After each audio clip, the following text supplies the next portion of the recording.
me, but you good.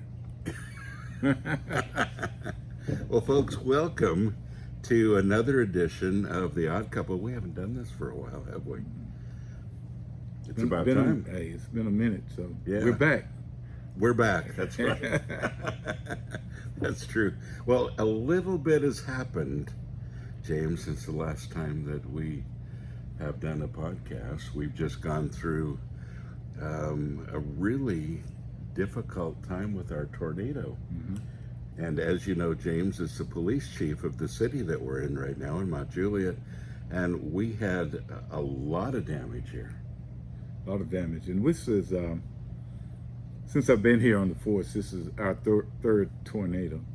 It's the third? We had third. Wow. We had one in 98. We had one in 2012. Yeah. And then this one. I remember all of those. The other one's had more of a business district down one of our main roads, Lebanon Road, and had more impact business-wise to those businesses. But this was residential, schools, and Two schools. Yeah. And people been impacted by it, and unfortunately the loss of life, 3 lives that we were killed. 3 people were killed during this storm. Tragic. It is. And a lot of destruction to homes. Our friend Andrew, Pastor Andrew, lost his home. Yes. And how was your home? Mine was just minor, man. Minor.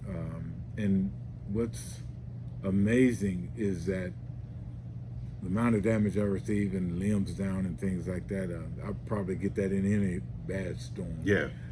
But then you go one street over and start seeing devastation. Really? Yeah. In in our neighborhood. So, but through it all, God is still awesome. And it could have been so much worse. Just think of the timing. If those kids were in school at the time. 2 schools. Yeah. And not only that, if you go down Lebanon Road into Donaldson, another school. Another school, DCA. Yeah, so, school would have been in session. And then people have been on the roadway. We had one of the fatalities was a security guard out at one of the businesses, which is a big warehouse business, and huge warehouse. And just imagine if those workers were there at the time. So, it's bad. It's bad enough for one life, but it could have been, man, it could have been really tragic. So that warehouse in particular, James, is at least a few blocks long. I mean, it's huge. And there was a lot of that kind of damage too, wasn't there? Where just devastation. Yeah, I mean, that company has about 3 different buildings that are out there, and a lot of them suffered damage, and a couple of them are just completely wiped. I mean, you don't even know. You can't even tell if where the building ended or began. Yeah. So it's amazing. And those neighborhoods. I mean, that this particularly, we had 3 neighborhoods in particular that were impacted, and trying to make people. One time we were standing there, we're trying to make sense of how the tornado was doing it. I mean, you just can't do it. We have places that, to give you an example, one house that the roof is gone completely, the walls are down and everything, but on the mantle everything is still intact. Really? It just isn't that something? I mean, in this story, but the overwhelming thing and takeaway from this, from my perspective as police chief, is, man, how people came together. Yeah. Volunteers. Yes. Almost so many you had to turn a few away. We had to turn people away. People wanting to bring donations had to stop. Please don't bring anymore. Yeah. Things like that. But the resiliency and getting in, being able to set up incident command and function, so that when federal people and state people came in, things that they've told me is that we've never seen mobilization and people so organized this fast. It doesn't happen just this past Sunday. I was talking to my neighbor across the street, and right as we were talking, one of the help bands from out of state came by, and he said, you guys need anything? And we said, we're good. Really? And so he said, I'm gonna tell you, we do disaster all over the country. That's what we do, this organization. He says, we've never seen a community like this that come together this fast and do what you guys do. And so we're blessed, man. Mount Juliet is a blessed place. Yes. Blessed place. James, this doesn't just happen.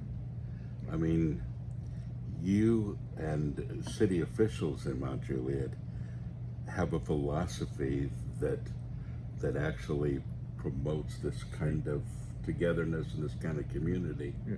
Talk about that for a minute. Yeah, I spoke. One of the churches had a combined worship and prayer service on last Thursday. Yeah. And pastors from all over the city. And that was one of my things that I told them, man, I feel like shouting because of this one thing, is that we don't wait till disaster happens to come together. Yeah. These pastors come together once a month, and been doing that for some years now, to pray for our city and our residents, visitors, praying for the needs of our city. And so they already have that mentality. Yeah. When we came, and we've been doing Coffee with a Cop for now 7 years. Yeah. It's all about relationships, and because of that mindset, when disaster happened, you're not trying to invent, what do we do? You just do what you've been doing. Yeah, and exactly. Bring it together. And so that's so what we've Coffee seen. with a Cop, explain that for a minute real quick. It's just a time of meeting and greeting our public, or those that want to come, our residents, and no agenda, coming in and just talking and having a cup of coffee and fellowship. But it's about building relationships. Yeah. And that's what it's all about, relationships. And because those relationships have been forged, when this disaster happened, man, then those relationships are there, and people just come together. So you build on what you've already established. Yeah, and so James, you're a little bit of a celebrity in this town, but I watch people around you, because you've built this kind of relationship with people where they feel like they know you. Sure. They feel like you're approachable. You care about them. That feeling of camaraderie is there. That's already established. So when you or anyone on your police force goes in to help, to assist, to whatever, there's not this fear that a lot of people have. Right. There's that feeling that we're all in this together. But we have to be approachable, have open communication and open lines, and that's what we've tried to do, and we've been blessed for it in our city. Again, it's not something that's fake. It's genuine. It's real, and we're blessed by it, because we want to be. Our motto is community strong, and now we see a lot of Nashville strong, other cities and using that mindset, and so Mount Juliet's strong. So that's our thing in philosophy, being community strong, because we're not just the police in a community, we are community, and so that's our mindset. And so building those relationships have been, like I said, they're real, they're genuine, and we do it out of servant's heart. So, and that's what we are. And I applaud our men and women on my force. You've got a great police force. Hey, how many policemen and women do you have on the force? 62. 60. Wow. Yeah, 62. And we're our fire chief, Jamie Luffman, man, is a believer as well. Yeah. And everything about those relationships are just come together. That's awesome. We've had all kind of leaders, senators, governor, wife, the people that come by and express those same sentiments. And so we're our leadership here in the city, the mayor, Haggerty, our city manager, Kenny Martin, and our commissioners, board of commissioners, our city staff. Everybody just rallied together. And we have the volunteers, though. Last Friday and Saturday, as you said, we had this organized volunteer effort, and we had about both days with different people, about 4,000 registered volunteers, and so each day was about 2,000 volunteers, but Wow. they're going out to help clean up, do the working of it. But besides that, we have volunteers that are cooking and feeding and bringing food and food trucks and different things, and I mean so much food, man. I told you, during this disaster we gained 20 pounds because it's food is not the issue, man. Yeah. You're not going hungry, but they took that out. For example, different things from Subway. They got together and came to our command and said, hey, we have 3,600 Subway sandwiches. So they went out Really? into those Subway communities. Wow. In the community, we had one van, mobile thing doing soup, and they would take those out to those workers, the volunteers, the homeowners that have suffered loss, and those. And it's been just, I mean, I can't even name them all. It has been outpouring, and people from Indiana, Wisconsin, from Michigan, I mean Maine. People came from a long way. And people are coming down to help us in this time of need, and so we're so grateful and so thankful that. But God always has, in spite of how it appears, you know, our nation is divided in one sense. Man, God has a remnant, and absolutely, He shows up all the time. And it's these kind of times, James, that really give us hope, isn't it, for the future and where we're going as a country, but where we're going as people, and the kind of influence that we can have. You know, James, I was thinking as you were talking that a lot of the people you're naming that are in city government, we've all been good friends for a lot of years. Yes. And God's promoted so many of these people from, well, I knew you before you were a police chief. Right. And Ed Hagerty and some of these guys. I mean, I remember when he used to go to the church, you know, and we had coffee together, and this was long before any kind of political things happened. And so through the years, many of our friends have had places in city government, whatever, but taking biblical principles and realizing that there's a higher purpose in city government as well as in your town. It's God that elevates, and it's God that promotes, as the scripture said. We are grateful. I would, if you're in a community and you don't have, because that was one of the takeaways from the conversation from the van coming by Sunday. He said, we do this all over the country, disaster. He said, we've never seen a community connected and operating the way this community is. So he said, don't take it for granted. It's not like this everywhere. Yeah. And so if you're in a community like that, man, it starts by simply building relationships. Yes. By simply building relationships. Yeah, absolutely. And when you do the relationship, leave all the other stuff alone. It's about building relationships, building genuine, authentic relationships. And man, when disaster comes, you'll see a coming together, and because we live in a fallen world, things are subject to happen anywhere, anytime in this world we live. Yes. And so will again. And so be the way to be prepared. I mean, we can do all the things and you know, buy this and do this to your house but you know, just like with this coronavirus thing that's going around, we can do all the things, the washing of the hands, the spray, but relationships in this time, it's what's key. And don't wait till a crisis. You don't wait till the crisis to begin to do that.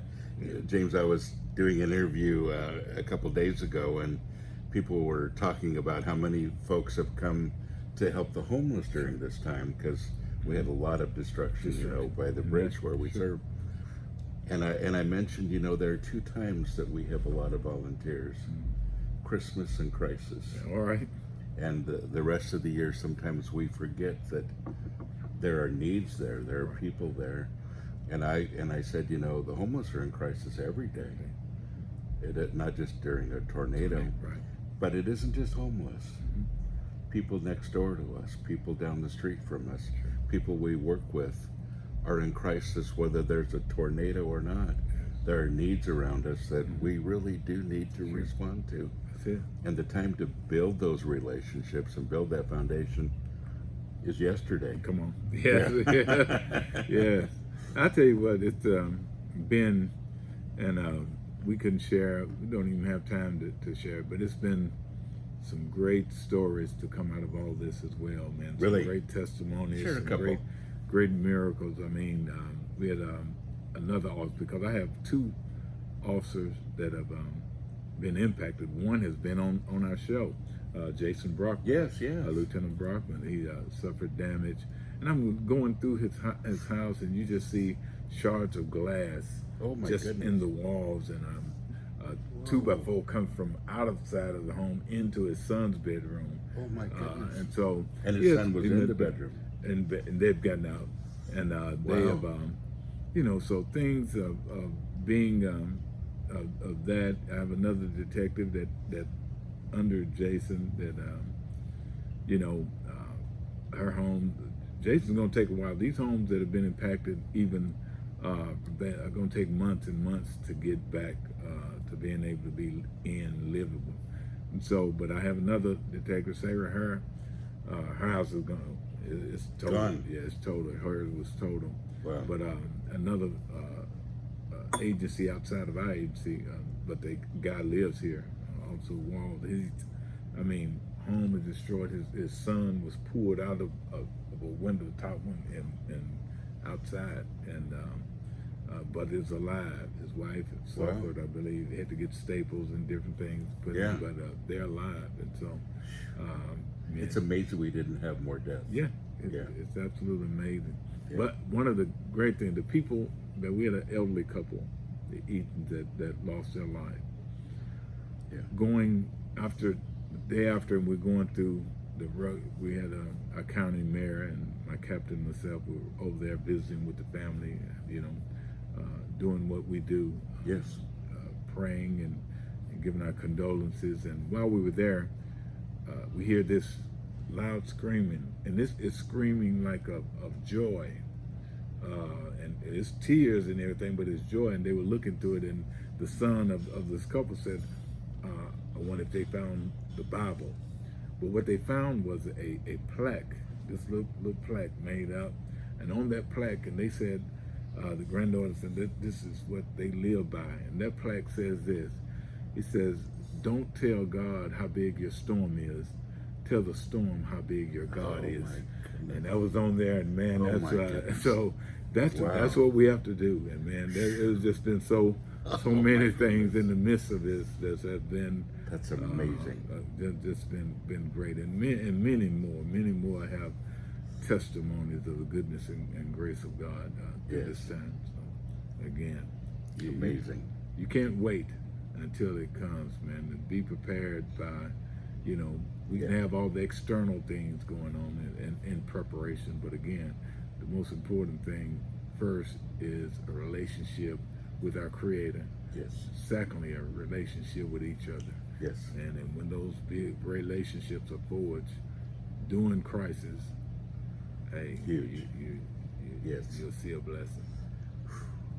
Well, folks, I wouldn't wish this kind of thing on any of you, because it has been a traumatic time, and there is a lot of destruction. Just driving up the street a bit, you can see the destruction on both sides of the street, and there are places, James, that we shop that are no longer there, that I've gone to, not only in this city but in others, and the destruction has been so real, and the devastation is a long trail all the way from Nashville and way past our city too, and we're 25 minutes from downtown Nashville, so it's extensive, but God is faithful. Yeah, 60 miles past. 60 miles. So we're praying for not only the Nashville community, our Mount Juliet community, Lebanon, but also Putnam County, which was hit the hardest. By the time the devastation was here in Mount Juliet, it was F3. Putnam County, it had revved up to F4. and so I think 18 lives there Yeah. were lost. And That's so where most we're of the praying- deaths were there. Yeah. And so we're And certainly 4, praying which for is- them. It only goes to F5, doesn't it? Right. Yeah. So It's it's really fast. And F4 or F3 is 165 miles an hour, is it? Right around there somewhere. and it was and that's what we experienced. Yes. And but again, we will rebuild. It's not over. I mean, Yeah. we've had they've done a lot. If you go in these neighborhoods with all Yes. that's been done, they've done a lot, but there's still a lot to Yeah. do. And so It's a lot to our do. prayers Is will electricity restored yet, or we're getting yeah, close? getting close. Most of the electricity has been restored. Some of the phone and Yeah. internet and stuff like that, they're still down, but they're working. Right. And I applaud these utility workers, man. They have worked just like our law Round the enforcement. clock. We worked hours and hours, but Yes. they've worked hours and hours too to get Yes. us back connected and things. And so we applaud them and families that are impacted. Whether you're a family member that lives across the state, you could be in California, but if you have family here, you're impacted as well. Yes. It's just It impacts a lot of people. Yeah. Yeah, I do that. Now you got to do this for my mother, for my mom. My mom loves it. I love to see Pastor Bob This. do this. Yeah, She she would like, do hey, You know, this Mom. is what you do when you're thinking, isn't it? Yeah. So, I wonder about that. Yeah. Well, folks, it's good to do this again. It's good James, to be and here, man. We're going to do this on a more regular basis soon. You know, things have been a little hectic in both of our lives, and Sure. probably will be for a little while longer, but I'm glad we had an opportunity to talk about this while it's still a little bit fresh in our minds. Yes, it is. And this guy is really one of my best friends. I sure appreciate him. I love his heart. I love the service that he has, but I love his perspective. I know you do too. And folks, this is our perspective. You know, this is the greatest commandment, that we love each other. Yes. That's what Jesus said. Love, love, love. Love God. Love your neighbor. Love you. Yes. Yes. And, you know, everything's built on that, isn't it, James? Everything is built on And when crisis comes, you remember that. I've already learned to love, love, love. And so we simply do. that. That's it. That's right. That's it. Well, folks, thanks for joining us today. We're going to be back a little more often, as I said, and we'll keep you posted in the ongoing saga here. But there's good days ahead. We are rebuilding, and Yes. things look bright. God bless you. Peace.